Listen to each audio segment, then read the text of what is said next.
para e repara. Olá, ouvintes, bem-vindos a mais um episódio do Pode Reparar, um podcast voltado para o olhar da educação de maneira informal, onde a gente comunica aqui assuntos do cotidiano. Último episódio, eu tive presenças ilustres e elas retornaram. Bom dia. Bom dia. Bom dia. Clay e Mari estão comigo novamente. E a gente vai falar um pouquinho de um assunto que, ao final do nosso podcast, a gente começou a engatar ali uma conversa, rolou de forma descontraída, e a gente pensou, por que não, mais uma vez, gravar algo que possa ser compartilhado com os nossos ouvintes. Meninas, alta performance é o tema de hoje. E a gente vai falar um pouquinho dessa ideia. E o tema, ele é... Seu filho não é um projeto de alta performance, mas voltado, assim, para um olhar de colocar um limite nos pais. E aí eu gostaria de entender de cada uma de vocês. Qual que é a ideia de vocês a respeito de alta performance? Quer começar? Eu começo. Eu creio que algumas coisas não mudaram, né, de um tempo pra cá, que, ao meu ver, muitos pais viam que nem... Meu filho tem que ser médico, meu filho tem que ser advogado, engenheiro. Então, eu conheço alguns pais que hoje ainda permanecem nesse conceito de falar, não, meu filho tem que ser, vamos dizer assim, de uma forma grande, né? E, às vezes, a criança só quer ser, vamos dizer, professor, que, né... hoje, quando fala assim, eu quero dar aula, aí já vem uma projeção de falar assim, mas você vai sofrer, você vai ganhar pouco, você vai... Exatamente, já alta, quebra, né? Ali.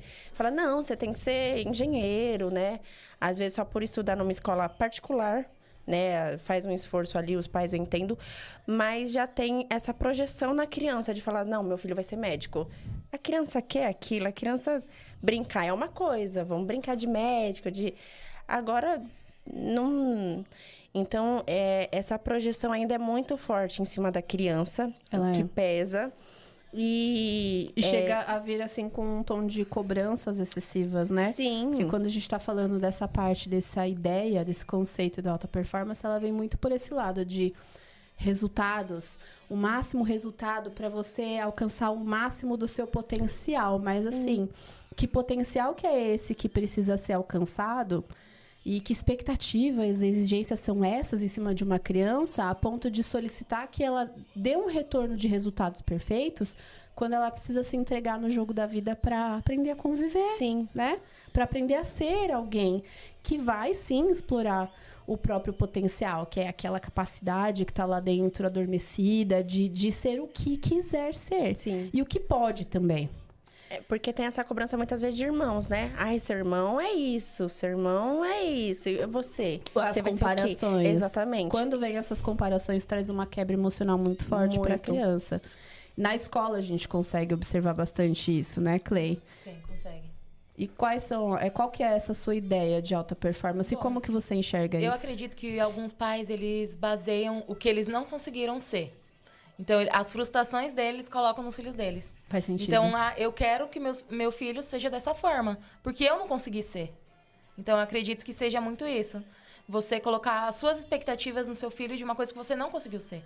Ou quando a gente faz aquela construção de maternidade em cima dos traumas, né? Negando um pouco aqueles traumas, ou com medo de que algo se repita, de que algum comportamento se repita. E aí a gente faz aquela pausa e fala assim, bom, isso eu não vou repetir porque não foi muito legal.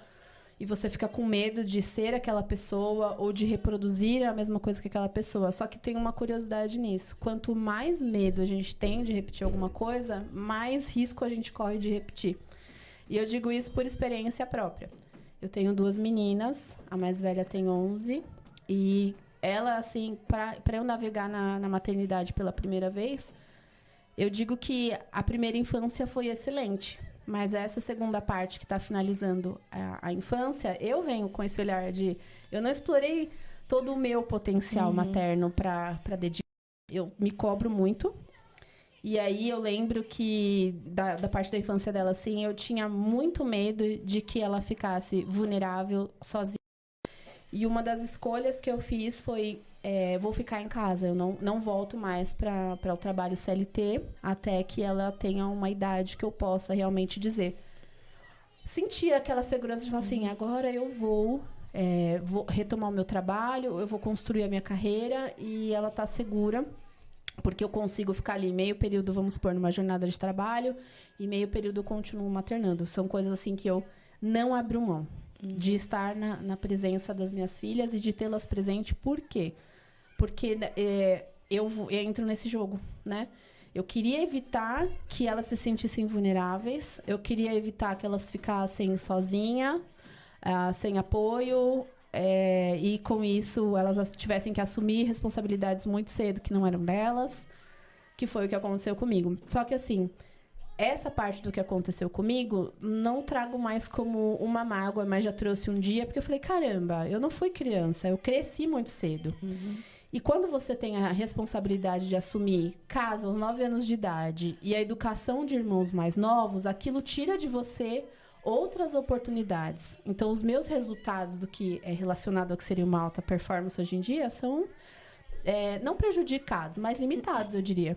Porque, embora eu reconheça em mim uma capacidade de raciocínio lógico, de liderar algumas coisas na minha casa, eu sinto que eu gostaria de avançar mais em alguns pontos e eu não consigo desenvolver porque tive essa questão emocional que por muito tempo perdurou e hoje eu faço um acompanhamento de cuidado. Então, isso que você disse, Clay, faz muito sentido, porque se os pais trazem essas expectativas em cima dos filhos, sobre notas, por exemplo, vamos dar esse exemplo, boletim, e ficar colocando como uma prioridade aquela criança ser a melhor na escola, ela tirar nota máxima na escola sempre. Será que a preocupação é que o filho realmente seja um gênio inteligente pelas notas? Ou a preocupação poderia ser deles olharem para o filho com a capacidade de realmente aprender a conhecer o que está ali e a fazer uso daquilo que está lá? Então, eu não sei se vocês compartilham dessa mesma ideia, né?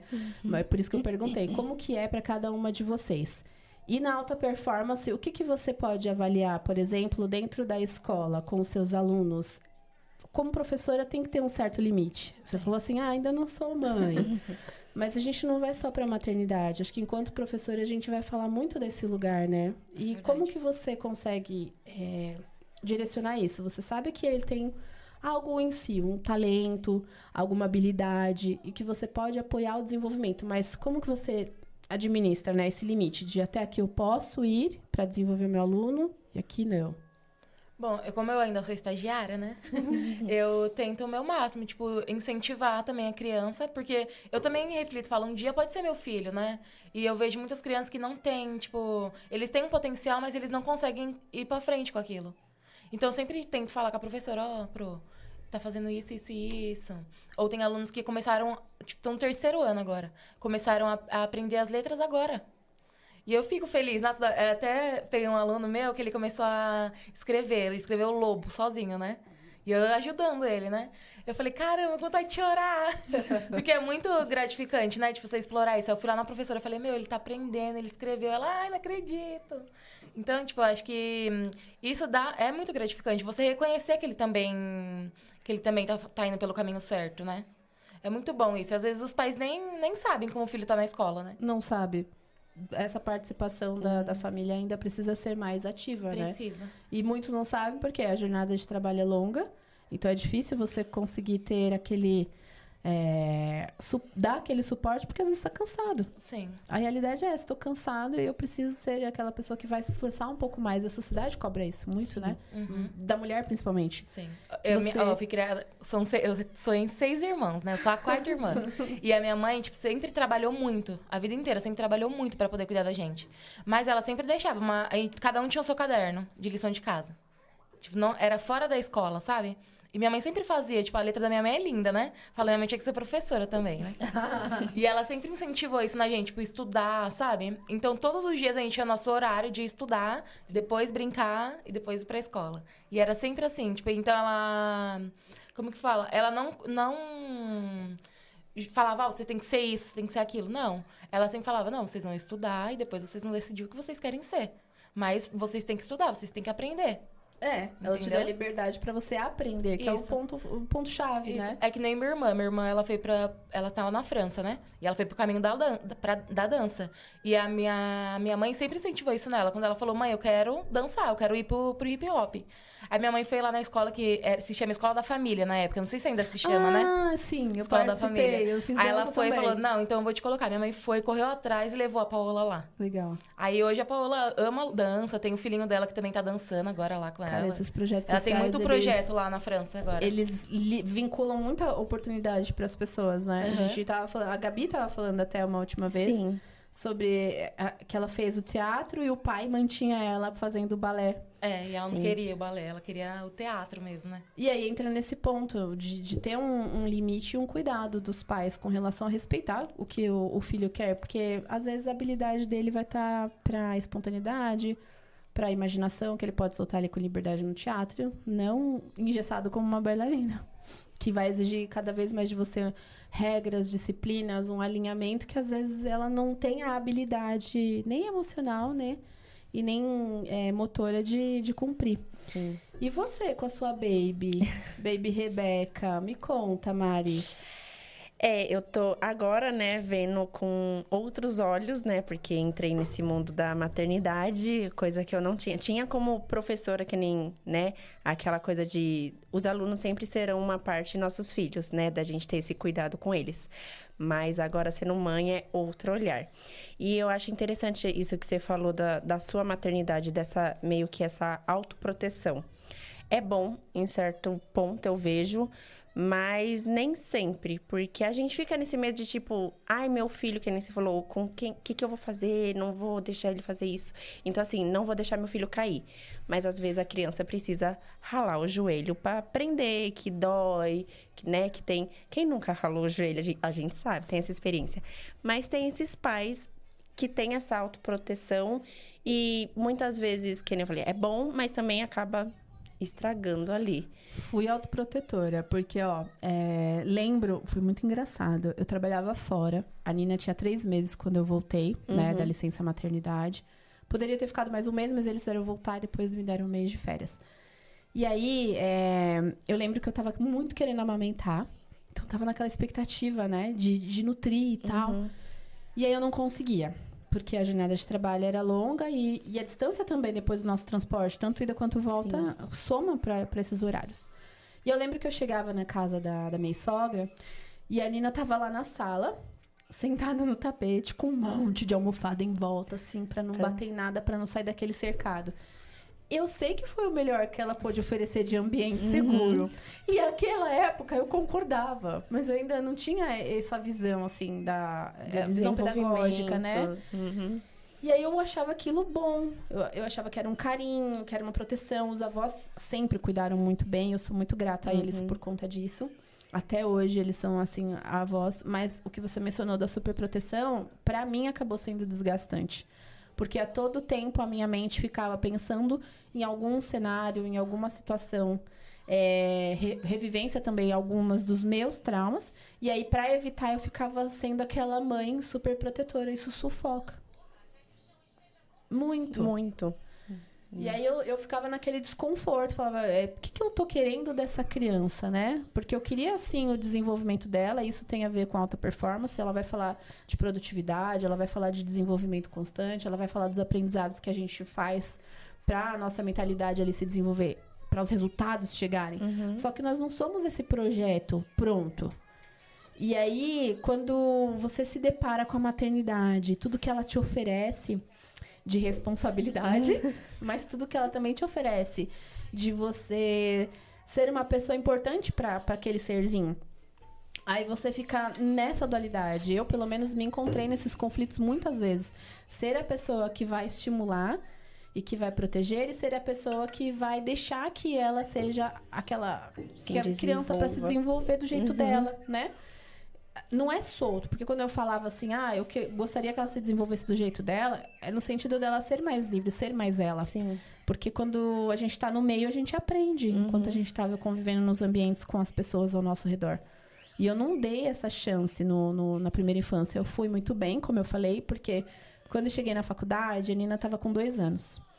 Foi em 2017. E aí eu me lembro de muitas coisas que eu vi na faculdade, eu estar fazendo dentro daquilo, né? Do que era o desenvolvimento ideal para que uma criança de 0 a 2 anos. Depois eu fui desenvolvendo mais conforme eu fui aprendendo na faculdade. Eu lembro de levar ela nos lugares comigo para fazer os meus trabalhos de faculdade, incluir para aprender. Então ela teve muitas experiências. E aí a gente precisa entrar nesse limite, que nem sempre é fácil. Sim.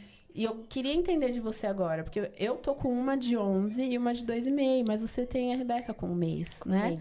E você comentou comigo que o seu esposo falou sobre esse lugar, né? De, vamos trabalhar todo o potencial dela, porque se ela tiver um potencial... E eu respondi, mas ela tem. Sim. Só que a gente não sabe ainda o que é que as habilidades dela vão trazer. Exato. Né? Eu até assustei quando ele falou. Eu falei, calma, tem 1 mês, calma, vamos respirar. Ele, não, mas a gente já tem que começar a pensar. Porque então veio muitas ideias de coisas que nós não tivemos, às vezes, pelos nossos pais. E que nem eu sempre gostei, assim, de ver... As Olimpíadas, sempre gostei de ginástica e tal, de ver as meninas, tudo. Eu sempre achei muito bonito e tal. E eu falava assim, não que eu fosse seguir uma carreira e tal, mas eu gostaria de fazer alguma coisa que seja na barra, que seja fazer uma estrelinha mais bonita, assim. Então, ter essa habilidade mais com o corpo. E aí eu comentei isso com ele. E ele falou assim, você já está pensando. Às vezes, que nem, não vai gostar de balé, mas vai gostar de uma luta. Então, a gente tem que explorar isso. Eu não pude fazer a ginástica, tanto que na época, até quando era criança, talvez era um pouco mais difícil ter esse acesso. E minha mãe não ia deixar. Então, pra ela, a menina tinha que fazer balé. E era o que eu fazia na escola. Se eu pensasse outra coisa, natação, talvez... E só isso. Então, a gente já tá pensando na Rebeca com outros olhos. Se ela quiser fazer ginástica, a gente vai correr atrás. Se ela quiser fazer karatê, a gente vai correr atrás. Deixar ela explorar. E como que você pensa que isso vai acontecer? Porque você tá falando bem, se ela quiser, beleza. Mas você concorda comigo, por exemplo, que enquanto criança, a nossa responsabilidade é apresentar o mundo para eles? Sim. Conduzir esse desenvolvimento. Então... A nossa sugestão, né, vai ser apresentada como sugestão, porque ela vai aprender a conhecer o mundo por meio do que a gente apresentar. Sim. Eu creio que também ela vai descobrir, talvez coisas que nós nem sabemos hoje, falar assim, mãe, tem isso. Falar, não, peraí, então eu vou tentar ao máximo correr atrás do que for possível para ela, do que ela gostar. Se eu ver que tá ao meu alcance, então, vou ter uma proteção, creio que todas nós mães temos. Falar... Será mesmo? Eu sei que lá no fundo eu vou ficar com a pergunta, será que é o melhor para você? Mas dependendo do desenvolvimento dela, eu quero toda a felicidade para ela. E pensando no será que você trouxe, o que pode ser feito de planejamento? Um planejamento previsível, assim, ó. Clay traga ideias também. Por exemplo, você falou, você quer desenvolver e você fez essa pergunta do será, o que a gente pode levar e vou dar o máximo para ela. Ok, então vamos supor que ela queira fazer algo, a ginástica, rítmica, por exemplo. E aí você vai, hoje nós temos muito mais acesso para que a gente possa fazer isso. Na nossa época não tinha tanto. Eu sei que os locais fechados tinham uma condição de pagamento. Sim. Eu não sei quanto, mas eu não imagino que seja barato. E hoje tem espaços que são gratuitos, inclusive, para estimular que nós tenhamos atletas aqui no Brasil. Sim. Então, pensando nesse contexto, assim, de planejamento previsível, o que é que você imagina que você pode fazer para assegurar que ela consiga se desenvolver assim, no limite, sem você interferir tanto, mas você, ao mesmo tempo, cuidando e conduzindo? Incentivar.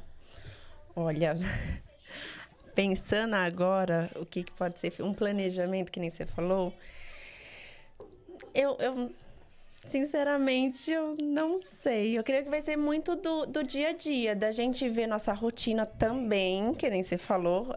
A gente sabe que atrapalha um pouco, mas uma coisa que o meu esposo falou, a gente vai sentar e vai ver o que for melhor para ela, porque tem horário de trabalho para entrar.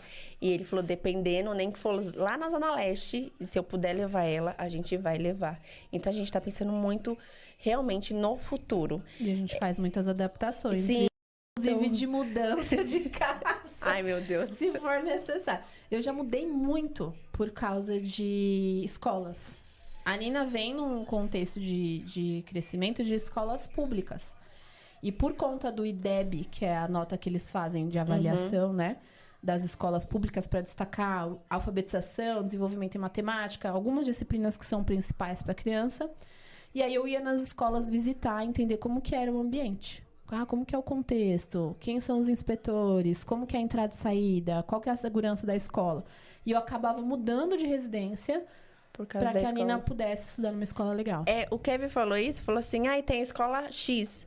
Aí eu falei, nossa, mas a escola X fica lá do outro lado. Ele falou assim, não, nem que for, se ela tiver esse potencial, nem que for pra gente se adaptar, nem que for pra gente sair 2 horas mais cedo, pra ela estar lá. Ele já tá pensando numa cabeça... O Kevin é curioso, se ela tem esse potencial. Entendeu? E eu acho que eu tô nessa proteção ainda, tipo... Mas, querida, é um pouquinho longe, vamos com calma, não sei o quê. Mas eu sei que nem você falou, eu acho que no dia a dia, eu vendo ela, o desenvolvimento, a transformação... Fala, nossa, olha, minha filha. Então, eu sei que eu vou correr muito, muito mais pra ver ela bem. Eu acredito que vai. Porque quando você fala assim, pelo visto na sua fala, o Kevin fala bastante, né, sobre a questão. Mas se ela tem potencial, tem. Sim. Tem. O potencial de Tá aprender. Começa por aí. Então, se você coloca no potencial de aprender, eu não sei se a Clay concorda comigo, mas o que poderia ser um planejamento previsto? Algo que ela vai prever, do dia a dia, para aprender. Se você quer apresentar para ela alguma modalidade... que tipo de conteúdo que você quer apresentar? Você já pensou num planejamento que daria para organizar de forma prática pro dia a dia? Eu não sei, acho que se você levar também a criança para conhecer aquele espaço, aquele lugar, Isso. sabe? Eu acho que seria legal. Tipo, se ela não gostar, ela vai falar. Você vai perceber também na afeição da criança, né? Dá pra ver que ela não gostou, que ela não quer. Então, tipo, você não vai forçar aquela situação pra ela continuar lá. E a mãe e o pai que lute com a frustração. Exatamente. Se eles quiserem, eles que fazem. Você ri, mas é sério. Mas é verdade mesmo. E é onde entra o nosso limite. Não tem muito, assim, uma base para que a gente possa se desenvolver perfeitamente. Mas nós temos vários pontos, assim, que a educação permite a gente estruturar a vida da gente. E quando eu falo de um planejamento previsível, é você pegar uma rotina. Ela tem 1 mês agora. E o período, por exemplo, é de ficar mais em casa. E aí vocês lidam com uma paciência, às vezes, que é se concentrar naquela calma que às vezes você nem tá tendo. Às vezes a gente nem sabe que a gente tem essa paciência. Fala, nossa, olha, a gente tá se conhecendo. A maternidade faz a gente se conhecer. Exatamente. Né? Todo dia a gente tá se conhecendo. Fala, olha, gente, até parece que eu ia ficar aqui sentada durante 2 horas para poder acalmar uma pessoinha. E a gente tá ali 2 horas tentando acalmar a pessoinha. Então, é transformador. Eu tô vendo essa realidade agora. Porque é aquele gosto que você tem de acolher. Sim. Né? Você vai interpretando o choro, porque cada tipo de choro representa algo. Sim. Ou é desconforto, ou é cólica, ou eu tô suja, ou eu tô com fome. E você vai aprendendo a se conectar com aquela criança. Então, eu acho que pra você... Acho não, né? Eu acredito que para que você possa desenvolver o potencial de alguém sob a sua tutela, a sua responsabilidade, como é quando a gente é mãe, vai muito para esse olhar aí de volta, de paciência. Ou seja, eu preciso me concentrar no momento presente, eu preciso ter calma para lidar com esse momento presente. Pensando num bebê de 1 mês, você não tem muito o que desenvolver nela para ter resultado. Sim. Antes de sair de casa, a gente já tinha dado a mamadeirinha e aí eu falei assim, vou dar mais um pouquinho. Aí eu falei, tudo bem, ela já tinha mamado um tanto. Aí ele falou, mas como é que você sabe? Aí eu fiz a mamadeira e ela começou a chorar. Eu falei, aí ó, ela tá fazendo nhé, um nhé de fome. Aí ele falou assim, aí ele começou a conversar com ela, falou, tá vendo, filha, sua mãe já te conhece, tá, não sei o quê. E eu falei assim, gente, a gente vai conhecer, não é? Tem 1 mês aquele ser humaninho, mas a gente vai se É tão conhecendo. recente, é tanta adaptação, não é? Já sei o nhé. O corpo, a mente, essa percepção. E aí, quando você vai nesse lugar de acolhimento, de ter paciência, de olhar que um bebê de 1 mês, ele só vai chorar, ele só vai conseguir se expressar pelo choro. Sim. E as primeiras coisas que ela vai observar, além, né, do útero, além dali do ambiente quentinho dela, quando ela vem pra cá, é o ambiente, a temperatura, a adaptação. Aquela criança tá adquirindo tanto conhecimento já, Sim. que fica mais fácil se você observar o próprio movimento que ela traz de comportamento, no sentido de assim, como que eu vou olhar o comportamento de um bebê? Perceba, tem bebês que são extremamente intensos. O movimento, o chorar. A Ariela, por exemplo, ela tá aqui, inclusive, 2 anos e meio hoje, mas eu lembro de ser uma gestação intensa, porque com 3 meses eu percebia vibrações. E eu falava, gente, essa criança é intensa. E ela mexeu a minha gestação inteira. Ela tinha movimentos muito fortes, impulsos muito fortes. E ela traz essa intensidade na personalidade dela. Não tem como a gente falar que não tem algo ali naquele bebezinho a se observar. Mas pensando num limite mais para os pais, sobre o lance da frustração, que a gente até deu risada aqui, é ir para esse lugar de pausa, no sentido de, eu vou me dar palma, Sim. né? Calma, bebê. Porque eu preciso observar aquela criancinha que tá ali para ver o que ela me traz. E o que eu tô tendo de ambiente para ela. Então, se eu posso planejar alguma coisa, é meu próprio ambiente. Torná-lo seguro para ela explorar. Sim. Como você falou que tem criança, a gente tem que deixar andar, bater a cabeça, testar. Tem que deixar testar. O ponto-chave de qualquer boa performance, embora aqui a gente esteja falando o oposto, é você testar. É você deixar a criança se desenvolver, né? E na escola, Clay, como que você observa isso? Que você consegue fazer? Você falou, eu sou estagiária, mas nós, como estagiárias, a gente é uma colega de trabalho do professor, né? Embora algumas vezes nos olhem diferente.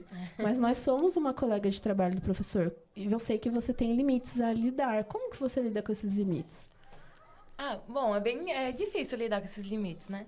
Porque eu acolho muitas crianças. Eu acredito que eu seja esse tipo de pessoa, né? Que acolhe a criança. Então, se tá precisando de alguma coisa, é pra mim que eles vêm. Independente de qualquer criança que estiver na escola, se eu estiver passando, eles vêm em mim. É alguma coisa que eles veem assim que eles falam, vou nela. E eles, eu não sei explicar isso. Eu não sei se eu... Porque, como eu falei, eu vejo a criança, tipo, um dia, se for meu filho, como que eu quero que eles sejam tratados também? Dentro da escola, dentro do ambiente escolar, né? Então, é isso. Tipo, eu tento explorar ao máximo isso neles, o potencial deles, né? Como vocês falaram. Tipo, o potencial deles também pra eles continuarem. Tipo, não desistirem. Tipo, tem crianças que gostam de desenhar. Fala, continua, tá lindo. É isso, fala pra sua mãe que você desenha. Mostra pra sua mãe seu desenho. Sabe? Eu acho muito importante isso também. Você explorar isso nele, na criança. Quando eu era estagiária, eu falo que eu aprendia mais quando eu me tornei professora, eu posso dizer. A gente aprende a todo momento com eles, né? A gente não só ensina, a gente tá ali aprendendo a todo momento. Eles estão nos ensinando o tempo todo ali em sala. Então, quando eu via certas professoras em sala, eu falava, quando eu me formar, eu quero ser igualzinha a ela. Eu também, mas tem uma que você fala, não quero ser assim, não. Exatamente. Mas eu via certas professoras e falava assim, nossa, quando eu tiver minha sala, eu vou fazer isso, igualzinha a ela. Sim. Eu vou fazer assim, assim, assado. E eu tentei, de certa forma, ser... E o que me fazia feliz de falar assim, nossa, eu lembrava de certas professoras que eu já trabalhei, e eu falava assim, nossa, olha, nessa parte eu me tornei X professora, nessa parte eu consegui puxar disso dela. Porque as crianças me viam, eu fiquei muito constrangida, isso de filho, eu me senti como mãe. Que foi numa festa junina, e eu tinha ido com o Kevin aqui, foi numa escola aqui do bairro, e uma aluna que eu tava, chegou e falou assim, eu tava sendo professora volante, praticamente, e ela chegou e falou assim, Pro, você não vai ser a nossa professora? Aí eu falei, não, vocês já têm a professora fixa de vocês, a Pro só tá aqui mais pra reforçar, ajudar. Não, mas a gente não gosta da nossa Pro, a gente gosta de você.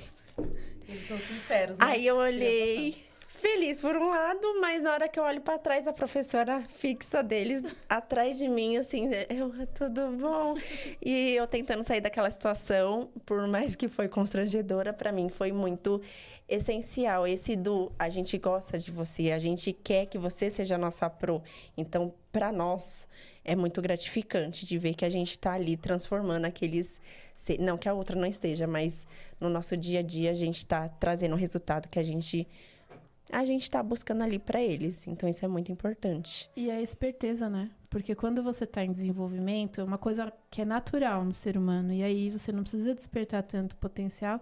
É essa capacidade de você ir pro jogo da imitação ou de você olhar um modelo. Sim. E se inspirar naquele modelo. Uhum. E falar, tem características que eu gosto muito. Por exemplo, as crianças mostraram pra você o quanto elas estavam satisfeitas com a pessoa que você é. Sim. Então, elas encorajam, né, também. Sim. Você querer continuar ali. Exato. Você fala, não, quero mais e mais. É como se eles estivessem trabalhando aquela questão de imagem e semelhança, sabe? Então, eles reconhecem carisma, bondade. Eu vejo você como uma pessoa amável. Então, eu acredito que as crianças vejam isso, né? Tenham essa proximidade com você porque te percebem amorosa, acolhedora. Mesmo você já sabe, ok, que é uma pessoa acolhedora, mas mesmo que você não soubesse, você expressa isso de uma forma natural. Então, as crianças vão para você. Obrigada. Que bom saber disso. É verdade. Eu acredito que como professora de história, você vai conseguir trazer bastante conexão e desenvolvimento. Porque quando eles sabem esse ponto da história deles, né, eles olham para referências para o passado, eles podem se inspirar, podem saber quem são, podem ir mais longe. E aí você, naturalmente, está desenvolvendo algo neles, né? E ir para esse lugar aí de... Mesmo que seja sutil, mas de limite, é difícil. Sim. A gente está conversando aqui e a gente está sabendo que, muitas vezes, como é que a gente faz esse equilíbrio, né? De apresentar algo, sugerir algo, sem impor. Porque no dia a dia, no convívio com as pessoas ao nosso redor, o que a gente percebe é uma imposição dos pais por uma vontade que é deles. Como você mencionou, Mari, pode ser uma vontade que deles se realizarem e foram frustrados, não conseguiram fazer aquilo, e eles achavam muito legal aquela ideia, e eles vão apresentar para o filho, tá bom, mas não é isso aí que eu quero fazer, não. Não, mas você vai fazer. Tenta negociar. Eu vou falar uma experiência minha com a Nina. A Nina, ela não gosta de aparecer muito, mas ela adora teatro. E ela tem uma grande habilidade ali para teatro. E eu levei por 2 vezes ela para as oficinas, dentro dos céus, no Pera Marmelo. 2 vezes ela fez lá as oficinas. E ela se destacou muito bem e gostou muito. E eu só acompanhava nos ensaios. O primeiro eu participei mais ativo, o segundo eu não participei tanto. E eu deixava ela lá para aula e ela super se destacou. E aí, esse ano passado, eu fui tentar fazer ela participar de luta.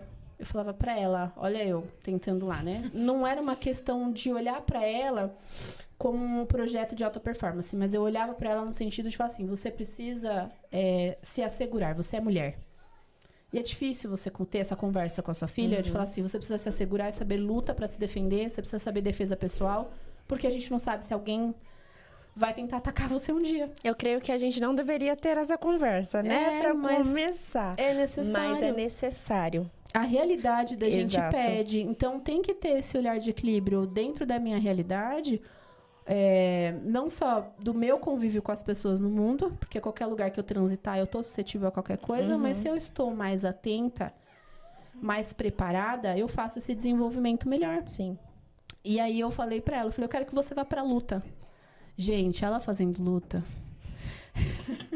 E eu assistindo, porque eu também fazia a mesma modalidade de luta. Então eu entrei, eu nunca tinha feito luta. E quando eu era criança, eu via os meus primos fazerem. E minha tia colocou os meus 2 primos, né? E aquela coisa da família falar, luta é pra homem. E aí eu nunca fiz luta. E eu gostaria muito de fazer, e eu adorava. Então, tudo bem, eu assisti o Power Rangers, eu queria ser uma Ranger, né? Eu vou lutar assim um dia. E aí eu cheguei no jiu-jitsu e eu me dei muito bem. E em 2 meses eu tava muito bem. E aí eu olhava pra Nina na aula e eu falava, Nina, não é assim. Nina, não sei o quê. Só que ela não tava me vendo, ela só tava vendo a minha expressão. E eu com o braço cruzado falando assim, fazendo assim. Gente, é frustrante. E não é legal você essa sua frustração no filho, porque você tá esperando que ele desenvolva aquele potencial pra luta de pelo menos ter a consciência de se defender. É isso que eu queria dela. Mas ela não tinha essa condição. O negócio dela é desenho, mundo da imaginação. Ela quer fazer programação de game. O lance dela é outro. E eu falo, beleza, mas eu gostaria que você fizesse esse só pra você, né, se empoderar, ficar um pouco mais forte. Aí eu negociava. Eu entrava na negociação. Falei, beleza, você quer? Então vamos fazer o seguinte, você vai fazer tudo que você gosta. Você quer fazer natação? Quero. Vamos lá, matriculei em natação, fiz natação. Quer fazer o teatro? Vamos lá, vamos fazer o teatro. Quer fazer desenho? Vamos fazer desenho. Só que você vai fazer luta. Você vai fazer luta. Porque pelo menos um tem que ficar. E aí eu não achei legal. A gente fala muito de vários tipos de educação hoje em dia. Educação positiva entra aí com esse lugar de você saber pôr limites. Na criança, tá sempre falando da criança pra criança desenvolver. Mas aí é um lugar de limite pra mim. Sim. Eu preciso lidar com a frustração, que é aquela raiva, às vezes, aquele nervosismo de falar, puxa vida, né? Eu tô querendo uma coisa boa pra aquela pessoa, mas é o meu querer em cima dela. É porque no futuro ela vai lembrar dessa sua negatividade com ela. Do braço cruzado já diz muito. Imagina você, um adulto, falando, não tá legal, não é assim que se faz. Pra uma criança, né? Que tá tentando, mas pra ela também não tá legal. Tipo, isso aqui não é realmente o que eu quero fazer. Então imagina a cabecinha dela, como não ficou, né? E pensa, é um lance novo, mas não é porque eu tô na área da educação que eu tô ali, né, perfeita. Eu venho com essas cobranças maternas. E é um jogo, assim, ó. Minha cabeça pensa o tempo inteiro nessa parte de desenvolvimento. Mas eu tô aprendendo a ir pra um lugar de olhar pra ela, porque ela já tem 11 anos, ela já passou por muitos ambientes. Ela ainda vai aprender a conhecer outras coisas, mas ela tem muito conhecimento prévio pra idade dela. Dentro do que eu pude oferecer ali. E aí eu preciso entrar nesse lugar de limite comigo para respeitar quem ela é. Eu conheço muito o que a gente chama de não cortar o cordão umbilical, né? Que a gente chama que é quando a mãe não sabe separar ali quando acaba, não é que quando acaba a maternidade, mas quando acaba certos cuidados. E a mãe não consegue se desvincular da criança. Tá ali com a autoproteção de falar, você vai fazer isso, você não vai sair de casa, você vai voltar a tal hora, você sabe. Então, essa não é nenhuma alta, é uma mega proteção de falar, você vai fazer do meu jeito, porque é o melhor pra você. Mas até onde é o melhor pra criança? Isso é complicado. Por quê? Na relação que nós temos de muita proximidade, muitas vezes ela não me diz não pra não me chatear, me magoar. Eu não quero decepcionar minha mãe. Isso é muito sério, porque pode levar lá e para um lugar de cobrança, que pode levar para um lugar de ansiedade. Sim. Não é isso que eu tô querendo pra nossa relação. Então, assim, você percebe que é um jogo. Não um jogo de game, mas assim, tem um desenvolvimento. Sim. Tem etapas de um desenvolvimento. E é muito desafiador. Então, eu fico ali naquele duelo. Mãe, pedagoga. Então, eu tô tentando alinhar as coisas agora de uma maneira que eu vá para o lugar mais humano possível. Então, já que eu escolhi a maternidade, nesse momento, eu não vou ser a professora. E aí, eu vou olhando, assim, quais maneiras que eu posso ir transmitindo para ela essa mensagem, né? De que ela pode performar da maneira dela. Ou seja, ela pode ser produtiva, adquirir o conhecimento dela do jeito dela, me mostrar, e eu vou percebendo como apoiar. Porque vai chegar uma hora que ela tá com 11, vai para 12 esse ano, já entra ali na pré-adolescência, então vai chegar um momento que, além dela voltar-se para essa identidade, essa busca de identidade, de identidade de uma forma mais intensa, para saber quem ela é, os gostos, testar, explorar, né? Sim. Para definir o que ela quer para o futuro dela, eu vou ter que também colocar um limite em mim para mostrar para ela que ela é amada, independente do que ela escolheu. Sim.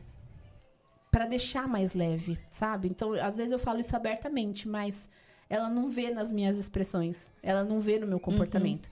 E tem que ter um alinhamento. E aí eu falo para ela, eu quero que você pare de ir para esse lugar de me agradar.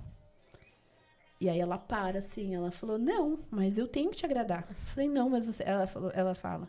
Eu falei, não, você não tem que me agradar. Eu nunca pedi que você me agradasse. Eu tô dizendo a você que quando você vai por esse caminho e faz isso, pode dar esse resultado. Mas isso sou eu que tô dizendo. Se você testar e você gostar, ok. Se você testar e não gostar, a gente tenta outra coisa.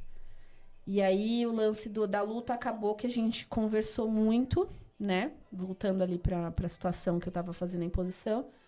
E aí chegou um ponto que eu me rendi. Eu falei, olha, não faz luta. Ela, não, mãe, mas talvez defesa pessoal eu possa fazer, que é diferente. Eu falei, pode. Pode, porque vai te ajudar também. Né? Você vai ter utilização de alguns recursos, materiais ali. Você vai ter uma noção básica de como sair de uma situação e pedir socorro. Ponto.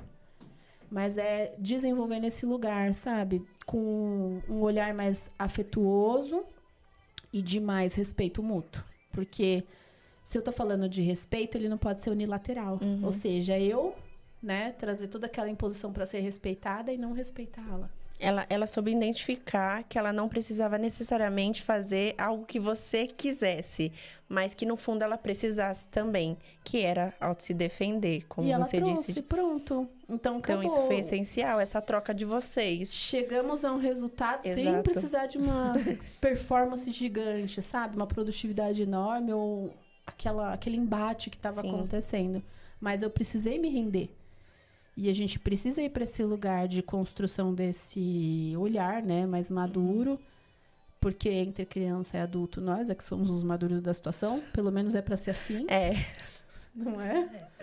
E aí a gente vai diminuindo um pouquinho esse ritmo, vai de volta pro lugar de calma, de paciência. A gente tá falando também dessa autoproteção, mas às vezes também eu tento entender as mães que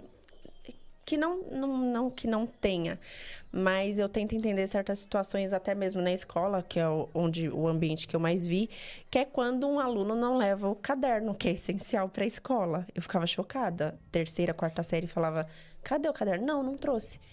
Aí você já chega e fala, não, mas então vou mandar um recado para sua mãe. Ela não liga, ela sabe. E ele não gera uma insegurança com isso? Porque eu ficaria ansiosa, sabe? Eu lembro de algumas coisas assim, reunião de pais. Minha mãe não ia. Então, tinha hora que eu nem entregava mais o bilhete de reunião de pais. E aquilo me deixava ansiosa, porque eu não sentia que eu estava sendo assistida. A sua atenção não ali era importante, eu não era importante. E é isso é uma que mensagem muito séria. Eu não pensava como mãe, eu sempre, nessa parte, pensava como professora e ficava revoltada. Falava, mas o que esses pais estão fazendo da vida? Como assim ele não traz caderno, a mãe concorda? Não adianta nem chamar essa mãe, então, pra falar alguma coisa. E aí eu falava, tá, mas como é que você vai crescer, você vai estudar, você vai, sabe, aprender a ler, escrever? Não, você é jogador de futebol, não precisa aprender. Mas você não vai assinar um contrato, você não vai... Não, eu vou ter agente pra isso. Pra quê? Só vou assinar meu primeiro nome, tá bom. E quando ia ver, não sabia escrever o nome completo, não sabia coisas básicas na 4ª série. Então, assim, é uma grande revolta vendo... Não sei se você já pegou esses casos, mas é uma grande revolta. Eu falava, tá, mas cadê a proteção desses pais? Cadê essa atenção, esse cuidado? E a ideia de que você não precisa estudar, ter um conhecimento mínimo de disciplinas, né, básicas. É um mínimo, né, de desenvolver. Português, ele não é só para parte escrita. E foi um aluno que eu fiquei muito chocada, ele não trazia realmente. E depois, conforme passar do tempo, a gente conversando, vendo, ele foi pensando de outras maneiras. Falava, será mesmo que eu quero ser só jogador de futebol? Então, eu vi ali uma transformação. Continuou não trazendo caderno, mas eu vi ali a transformação de... Quando eu passava as atividades, pelo menos ele realizava. Então, nesse Você teve um olhar mais atento a esses sinais, né? Mas eu fiquei realmente chocada com os pais, de ter esse apoio, de falar, tá bom, não faz o que você quiser. E na escola, Clay, como tá esse cenário? Tá difícil também. Algumas crianças não querem mesmo. E não fazem nem questão também. Os pais não acompanham. Mas já chegou de mim também uma criança falando, eu quero ser jogador de futebol, não vou precisar estudar.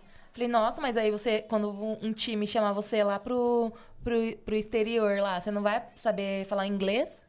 Aí ele, falei, então, e o inglês, não é importante também? Você não vai saber escrever seu nome, não vai saber nada. Você vai precisar também. Pra você ser jogador de inglês, ele precisa passar pela língua materna. Ele precisa aprender o português. Se ele souber... Aí ele ficou pensando, ele é verdade. É a linguagem escrita, né? Eu preciso da linguagem escrita, entender o que está escrito. Eu vou para um outro país, eu vou ter outros sinais, outra forma de comunicação, outra cultura. E a pessoa... Eu queria entender de onde veio isso, né? Essa ideia de eu não preciso estudar porque eu vou ser jogador de futebol. Eu sei que alguns craques da nossa época, assim, eles realmente tinham ali o ensino fundamental, o ensino médio completo. Não optaram por uma faculdade porque eles tinham como profissão. Mas eles eram muito dedicados. Não que justifique, mas eu queria entender por que esse incentivo ao desenvolvimento próprio, né, intelectual mesmo, é tão diminuído. Eu acho que não é é óbvio, não é uma falta nossa, falando de professores. Lá fora a gente vê que você precisa tirar também notas boas e estudar mesmo para ser jogador de futebol americano e tal. Então, isso a escola lá incentiva isso, né? Se você não estudar, você não pode...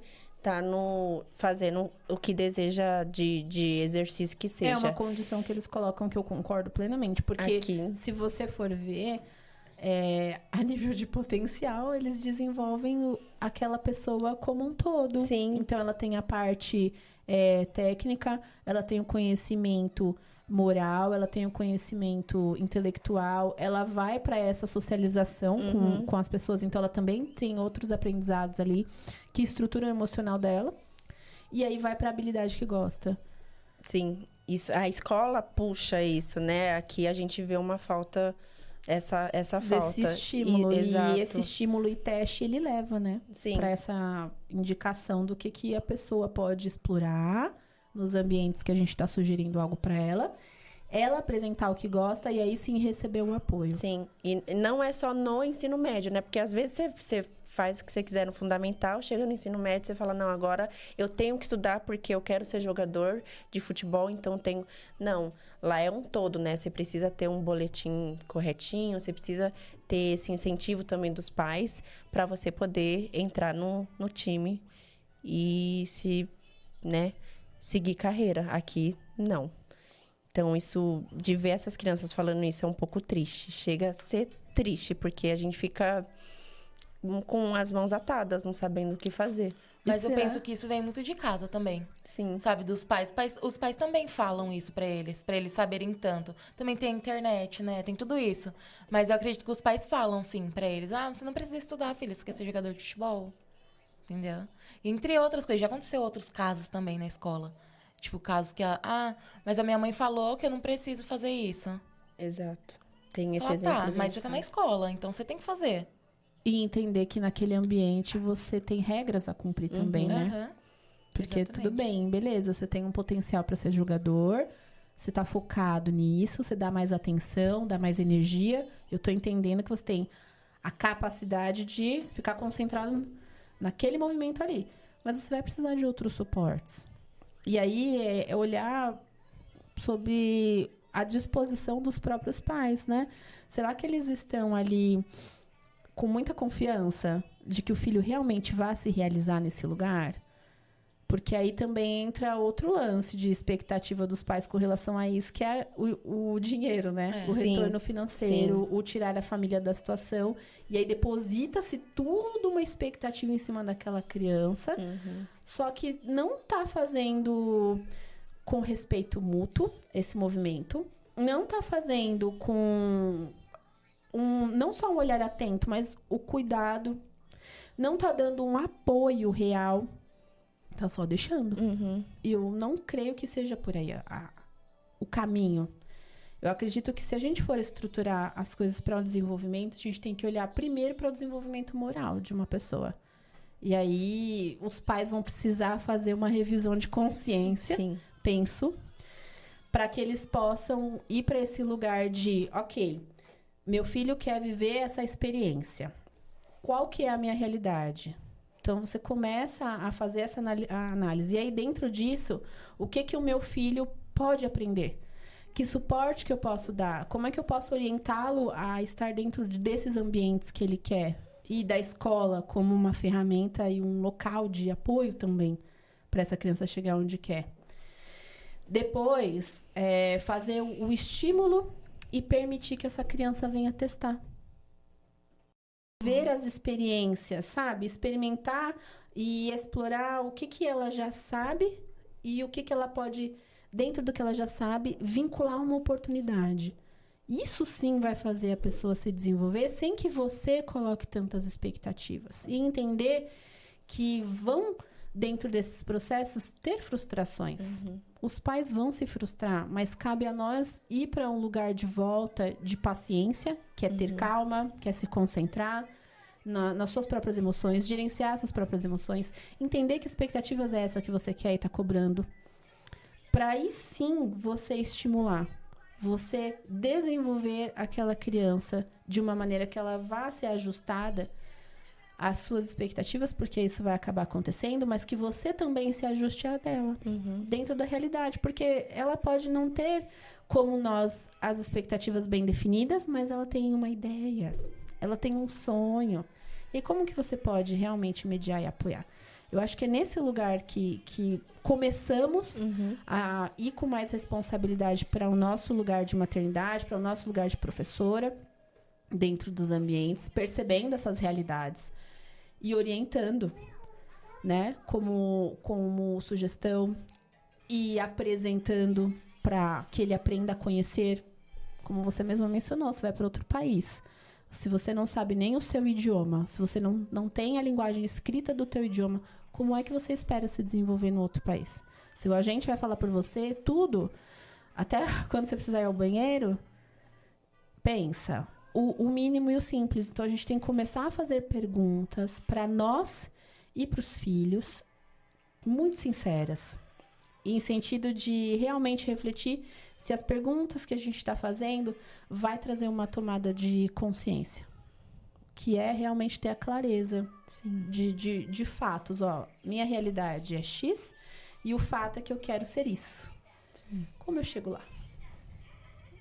Buscar, será que eu consigo? Eu tô buscando, mas eu tô no caminho certo também, de olhar e voltar a falar, eu estou fazendo a minha parte, que não adianta nada, né? Falar assim, eu quero ser jogador, eu vou ser porque não precisa estudar, tá?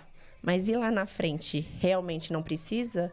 Vou jogar num time internacional, vou pedir pra ir no banheiro, não vou saber, porque não sei falar a língua, né? Então, não fiz a minha parte também. Eu preciso reconhecer, né? Exato. Esse caminho. E não jogar a culpa em ninguém. Tipo, foi a culpa dos meus pais por não ter me colocado num curso de inglês. Será mesmo? Então, tem que olhar tudo isso. Desde a criança e os pais também. Saber que cada indivíduo é único. Sim. Não é? Mas que a capacidade de se desenvolver à sua própria maneira vai precisar desses apoios. Sim. E que a escola é o melhor lugar também para que essa criança possa ter o apoio. De conhecimento, de fazer, para que ela conviva bem no futuro. Quero agradecer mais uma vez a oportunidade de estarmos juntas. Eu adorei, sempre bom o nosso papo. Está chegando ao fim o nosso podcast, mas a gente pode combinar em um outro momento também, recebê-las novamente. Com certeza. Muito obrigada, Estaremos meninas. aqui.